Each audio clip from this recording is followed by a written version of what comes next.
The dark side floods back into him, taking control over the Padawan. He spins at Maul, attacking him with furious speed and power. Maul matches the assault with his own, as the two combatants strike and slash at each other, flipping and lunging throughout the hangar. The Padawan is stronger than any Padawan has a right to be in Maul's mind, and Maul is astonished that the young Jedi is able to match his power. What if Mace Windu was the Jedi who was tasked with training the Chosen One, Anakin Skywalker?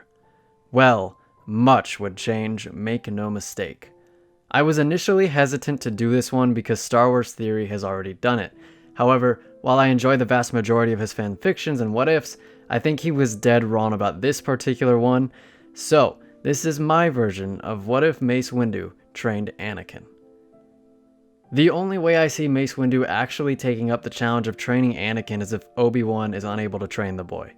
It was Qui-Gon's dying wish for Obi-Wan to train Anakin, and the Jedi Council would honor that wish out of sheer respect for Qui-Gon.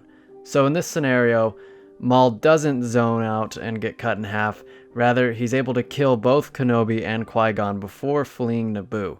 The Trade Federation still loses the Battle of Naboo, and Anakin still heroically destroys their control ship. The Jedi, while both wanting to honor Qui-Gon and Obi-Wan's sacrifice, and being unable to turn away one so clearly gifted with the Force, reluctantly take Anakin into their ranks. However, since Anakin was already 8 years old, much older than a typical Jedi initiate, they would need to provide him with both a thoroughly experienced and strict Jedi Master. The only two Jedi that I believe would be unquestionably up to the task are Yoda and Mace Windu.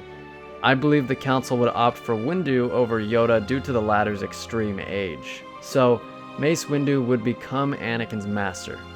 This would, in theory, be more ideal for Anakin, as Mace Windu was one of the most powerful and experienced Jedi in the entire Order. He was probably the best lightsaber duelist as well, surpassing even Yoda in this regard. Contrast this with the actual timeline where Anakin is given to a newly minted Jedi Knight in Obi-Wan, and I believe Anakin's quality of training would be markedly increased under Windu. He'd be a much better duelist, already one of the Order's best, and would have had a stronger grasp over the Force, but he would also be exponentially more unhappy by the time of Attack of the Clones. In the original timeline, Anakin was upset because he believed Obi-Wan was holding him back. Obi-Wan, the one Jedi that actually treated Anakin as a friend, a brother, and a father. Mace Windu, though, was as rigid as they come. He was basically everything that was wrong with the Jedi. Dogmatic, arrogant, judgmental, and not very empathetic. Hell, Anakin and Mace clashed quite frequently in the actual timeline when Mace wasn't Anakin's master, so you can only imagine how contentious this relationship would be. Their personalities just simply wouldn't mesh well at all. While Obi-Wan would often try to reason with and relate to Anakin, Mace would be straight cold and blunt with his Padawan, making no effort to understand him. With Windu, it was either adhere to the Jedi ways or get out. This constant animosity between master and apprentice would drive a sizable wedge between Skywalker and Windu, a wedge that Chancellor Palpatine would gleefully feed. Anakin would be so much easier to manipulate in this timeline, as he really had no one within the Order to confide in. Palpatine could be even more forward with his slights on the Jedi, and Anakin would gradually come to see that the Chancellor was right. Unlike the Jedi, Palpatine cared about him, saw his value and great potential. Palpatine would muse to Anakin that perhaps the Jedi were limiting themselves by only utilizing the light side of the Force and shunning the dark. But, he would assure Anakin, who was he to say? After all, he was just a politician. Be that as it may, the Chancellor's words would stick with Anakin, always lingering near him like a shadow. The events of Attack of the Clones would play out similar to in the actual timeline. Anakin and Mace Windu are assigned to protect Padme, they stop an assassination attempt, Anakin takes Padme to Naboo and falls madly in love with her while Mace Windu investigates Kamino. Anakin would have nightmares about his mother and would still travel to Tatooine with Padme in tow. But Anakin would be too late to save his mother, and he would go medieval on the Tusken Raiders, absolutely tearing them apart, totally submerged in the dark side for the first time. Anakin had never felt so powerful as he whirled and sliced every raider that rushed him, deflected each blaster bolt that dared come his way. He reached out with the Force and lifted a Raider off the ground, crushing his throat with the Force and sending his pitiful corpse flying into his comrades like a flesh missile. He was unstoppable. This was absolute child's play. Anakin could feel the immense power rushing through him. He thought that if only he'd felt like this all the time, then he could have saved his mother. No one he cared about would ever die again if he had always had such power at his fingertips. Power he had never dreamed of under the unfair tutelage of Master Windu. And why shouldn't he have it? He was the chosen one, after all. Later on Geonosis, Anakin would again feel the creeping desire to dip into the dark side during the arena battle with the droid army, commanded by the Separatists and their leader, Darth Maul. Yes, since he wasn't defeated on Naboo, Maul would fill Dooku's role as the leader of the Separatists. Anakin would see his fellow Jedi being massacred left and right, and this only fueled his building rage as he fought back to back with his master Mace Windu. Though once Yoda and the clones arrived, Anakin and Mace would separate. Anakin would pursue a fleeing Darth Maul with Ki-Adi-Mundi, while Mace would lead the clone attack on the droid army on the open fields of Geonosis. Anakin and Ki-Adi-Mundi would catch up to Maul in the hangar just as he is about to depart the planet.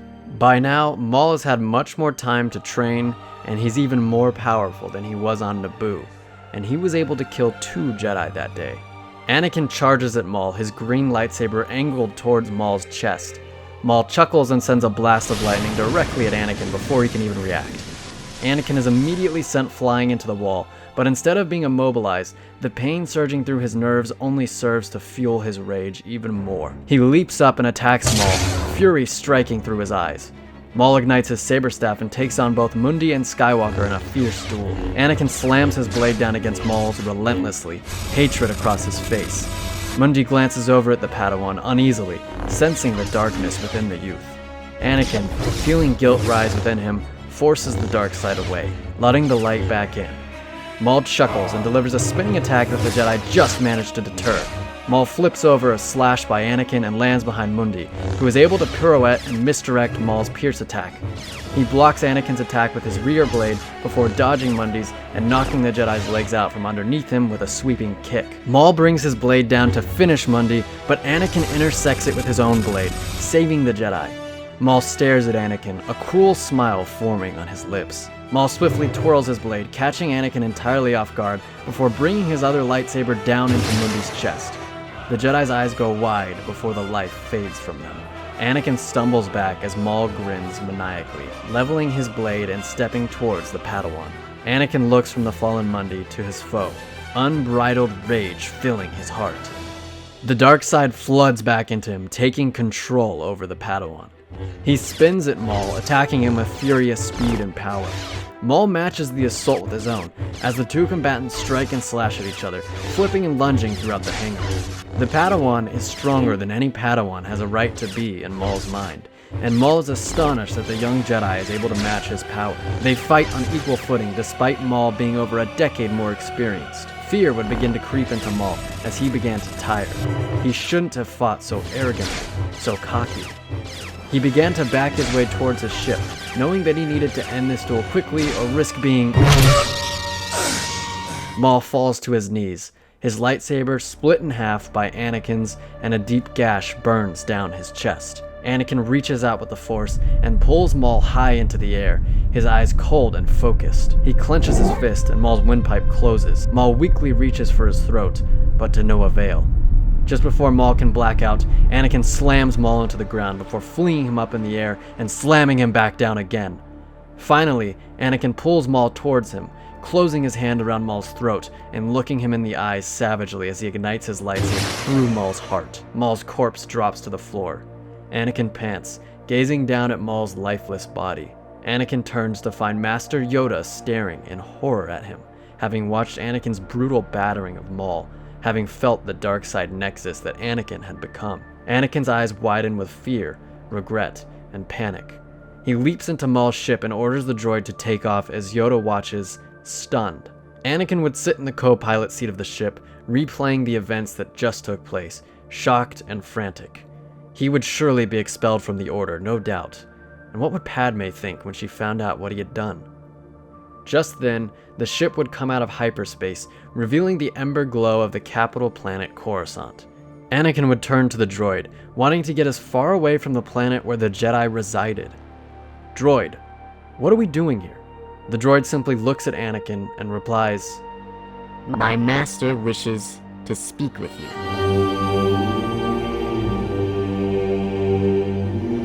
So that was part 1 of the story. I wanted to depart from Revenge of the Sith, as I feel that most what-ifs tend to take place during that time period, so I had Anakin leave the Order sooner. But I hope you enjoyed. Let me know in the comments down below if you want a part 2, and I'll be sure to make one. Remember to like the video and subscribe for all things Star Wars. I'm Zach, and I'll see you in the future.